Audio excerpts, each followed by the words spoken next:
As palavras já manifestaram de forma exaustiva o tamanho do apreço e do reconhecimento que todos nós devotamos a esse casal, Tércio e Sônia.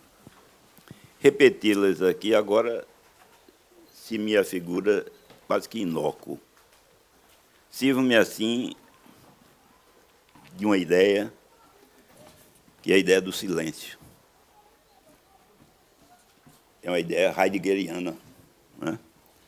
No sentido que você precisa analisar no íntimo do seu ser quais são realmente as suas emoções, os seus sentimentos, etc.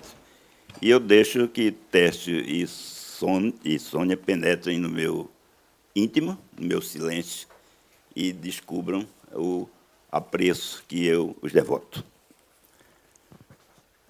O segundo aspecto que gostaria de abordar é o seguinte: em que medida é possível comentar uma apresentação ou apresentações? Comentar é simplesmente tecer considerações acerca daquilo que a pessoa falou. Comentar seria fazer críticas em torno daquilo que a pessoa disse. Eu acho que, no meu papel, eu não me limitaria simplesmente a fazer isso. Claro que eu vou, en passant, tocar em pontos que vocês se referiram, mas eu acho que comentar é também trazer um pouco da sua própria experiência para aquilo que foi dito, né? Enriquecer a experiência, digamos assim.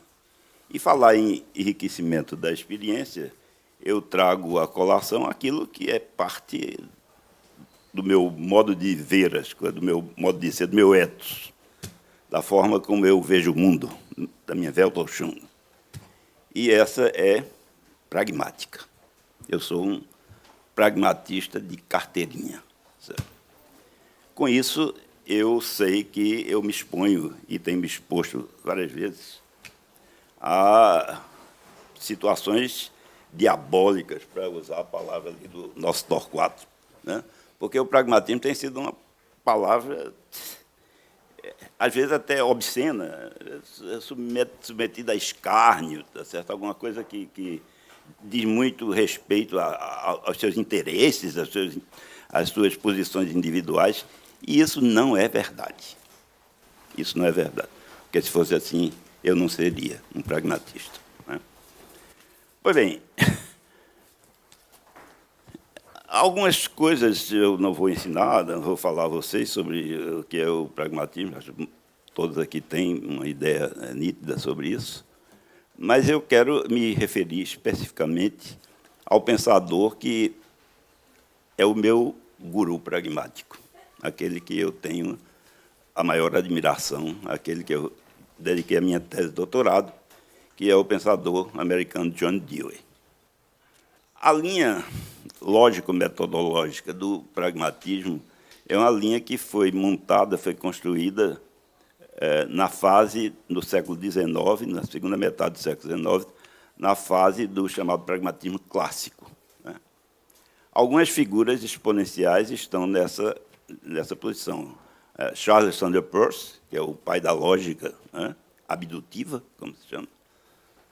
William James, que é o homem da psicologia, né? E John Dewey, que é o filósofo sociopolítico, o homem que trata da questão democrática. A grande preocupação de Dewey foi a preocupação democrática. Embora a lógica pragmática seja consistente epistemologicamente, há diferenças entre Dewey, James e Peirce. Dewey, por exemplo, aprendeu muito com Peirce, mas critica o caráter fundante da sua lógica formal. Em relação a James, ele expressa uma simpatia pela sua teoria orgânica do conhecimento, mas, enquanto James se preocupava com a inteligência prática, Dewey pretendeu intelectualizar a prática. O pragmatismo jurídico, este tem um grande corifeu, que todos conhecem, chamado Oliver Wendell Holmes Jr. o homem cujo aforismo ficou famoso, que é o seguinte: a vida do direito não tem sido a lógica, a vida do direito é a experiência. E essa palavra experiência é fundamental para que nós tratemos da problemática jurídica, da problemática da verdade no direito. Porque ainda Holmes diz o seguinte, que princípios gerais não se aplicam a casos particulares. Portanto, a lei, e isso vai exatamente ao encontro do que você falou, a lei vem depois, né? O que vem primeiro são os fatos, o que vem primeiro é a experiência. E, portanto, eu fico um tanto quanto preocupado e gostaria de lhe perguntar, Eros, o seguinte. Você disse, eu hoje sou um positivista convicto, né? E você disse ainda mais o seguinte, quando, não sei se foi mais ou menos suas palavras, quando digo a nossa compreensão da realidade depende do modo como eu a interpreto, né? Você cria, de certo modo, um dualismo entre o sujeito que interpreta e a realidade que está aí. Certo? Por outro lado, a lei é, de fato, a expressão da verdade, isso é a segunda colocação sua, porque você disse, se eu sair da lei, eu estou perdido, né? A lei é, de fato, a expressão da verdade voltada, e aí vem o aposto, voltada ao interesse público, ou a lei pode dar essa segurança aos governantes e aos juízes e não ter uma conotação pública. Não precisa citar exemplos que você sabe sobejamente de que é que se trata. Pois bem, diante disso, como meu tempo é extremamente escasso, e como eu sou pragmático, eu vou falar sobre uma experiência que eu estou vivenciando agora. É uma experiência que eu estou trabalhando com o nosso amigo Gustavo Juste, na nossa linha de teoria do direito e pragmatismo, e que trata do seguinte, uma decisão da Corte Europeia de Direitos Humanos, tomada em julho de 2014, a Corte analisando um aspecto de um problema que foi levantado na França sobre o uso da burca. Se realmente era permitido, se isso se colocava de uma maneira consentânea com os interesses públicos, ou se a burca era uma maneira, por exemplo, de esconder a identidade, de facilitar o terrorismo. Mas, por outro lado, tem outra face. E a sua liberdade individual? E o seu comprometimento religioso? Né? Esse tema vai ser abordado, nós vamos apresentá-lo num seminário sobre pragmatismo em Paris, em setembro. E o que é que nós estamos fazendo? Nós estamos submetendo-a a diferentes abordagens, né?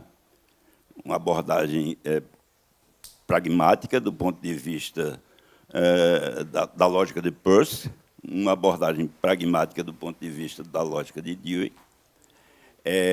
Gustavo vai examiná-la sob o ponto de vista hermenêutico, e esse vai ser o trabalho que nós vamos apresentar e que eu gostaria de, posteriormente, submeter a consideração. Pois bem, essa decisão da Corte ela se fundamenta em três pressupostos. Uma oriental, uma islâmica, entrou com uma ação, né, invocando exatamente seu direito de sua liberdade religiosa, sua identidade e tudo mais. E o Tribunal francês negou, né? Isso foi, então, para o Tribunal, para a Corte Europeia, e lá a posição da França foi ratificada.